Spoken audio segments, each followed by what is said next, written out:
మరికొన్ని గంటల్లో విడుదల కానున్న జనతా గ్యారేజ్ టాక్ పైనే ఫిల్మ్ ఇండస్ట్రీ మొత్తం ఆసక్తిగా ఎదురు చూస్తోంది.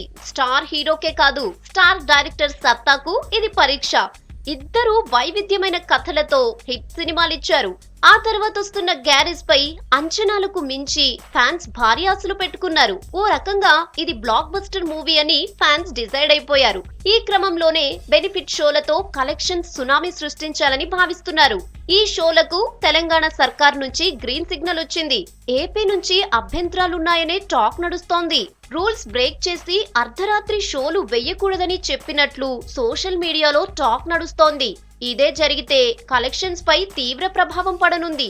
ఏపీ సర్కార్ మాత్రం బెనిఫిట్ షోలకు అనుమతి ఇవ్వకపోతే ఇది రాజకీయ కోణం నుంచి కూడా విమర్శలు వచ్చే అవకాశం ఉంది. జనతా గ్యారేజ్ ఎన్టీఆర్ సినిమాల్లో దేనికి ఇంత పెద్దగా ప్రచారం జరగలేదు. ఆల్ ఇండియా లెవెల్లో భారీ హైప్ క్రియేట్ అయింది.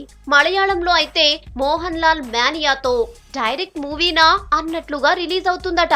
ఇదే టైంలో జనతా గ్యారేజ్ ఏ రేంజ్ లో హిట్ అవుతుంది అనే విషయంపై ఫిల్మ్ ఇండస్ట్రీలో ఆసక్తికర చర్చ సాగుతోంది.